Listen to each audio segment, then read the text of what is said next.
తోటకూర పకోడీ. ఇవి కూడా కొయ్యి తోటకూర అనమాట. సో ముందుగా కట్ చేసి పెట్టుకున్న కొత్తిమీర కట్ చేసి పెట్టుకున్న దగ్గరికి రండి. కొత్తిమీర ఇంకా ఒక 3 పచ్చిమిర్చి కొంచెం స్పైసీగా ఉన్నాయి కాబట్టి అవి ఎక్కువ కట్ చేసుకోలేదు. ఈ ఆకుకూరని అయితే బాగా కడిగేసి శుభ్రంగా ఇలా కడిగి పెట్టుకుని చిన్న చిన్న ముక్కలుగా, అంటే మరీ అంత చిన్న ముక్కలు కాదు అలానే పెద్దవి కాదు, ఇలా మీడియంగా కట్ చేసి పెట్టుకోండి. కాడలు ఉడుకుతాయి కానీ ఎందుకు వేయలేదంటే ఎక్కువ వేసినా కానీ చేదు వస్తుందని చెప్పేసి వేయలేదు. ఇలా అన్నీ కడిగేసి తీసేసుకొని దీనిలోకి మనం ఏమేమి కావాలనేది ఇందులో కలిపేసుకుంటే సరిపోతుందండి.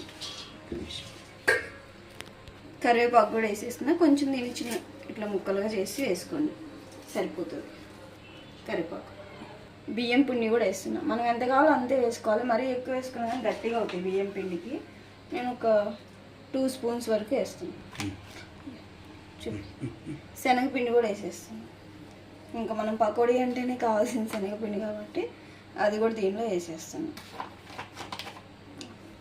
కార్న్ఫ్లోర్ అయితే చిటికెడు, అంటే మరీ అంత అవసరం లేదు, ఇంత చాలు. మనం దీనిలోకి కారం ఓన్లీ చిల్లీ పౌడర్ కొంచెం చాలు, పచ్చిమిర్చి వేసాం కదా ఇది చాలు. ధనియా పౌడర్ కొంచెం, ధనియా పౌడర్, రుచికి సరిపడా సాల్ట్ని కూడా ఇందులో యాడ్ చేసేసుకుంటున్నాను. అల్లం చిన్నులపాయ పేస్ట్ కూడా ముందుగానే పెట్టుకున్నాను. ఇది అప్పుడప్పుడు దంచేసుకుంటేనే టేస్టీగా ఉంటుందండి. సో ఇదైతే వేసుకున్నా. ఇప్పుడు ఈ మొత్తాన్ని మనం కలిపేసుకోవాలి. అంటే ఫస్ట్ వాటర్ ఏం లేకుండా ఫస్ట్ కలుపుకోండి, తర్వాత వాటర్ అవసరమైతే వాటర్ వేసుకుంటే సరిపోతుంది.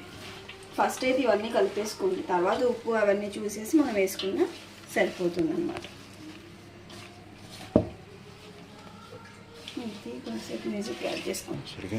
ఇలా కలిపేసుకున్న తర్వాత సరిపోకపోతే ఫస్ట్ ఇందులో ఉన్న తడంతని చేయండి, తర్వాత ఇలా కొంచెం వాటర్ యాడ్ చేసుకోండి.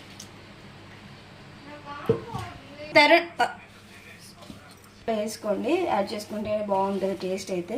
సో మనం ఇలా కలుపుకున్న తర్వాత ఏంటంటే మనం ఇలా ఆకుకూర పకోడీ కదా, ఆకే ఎక్కువ ఉంటుంది.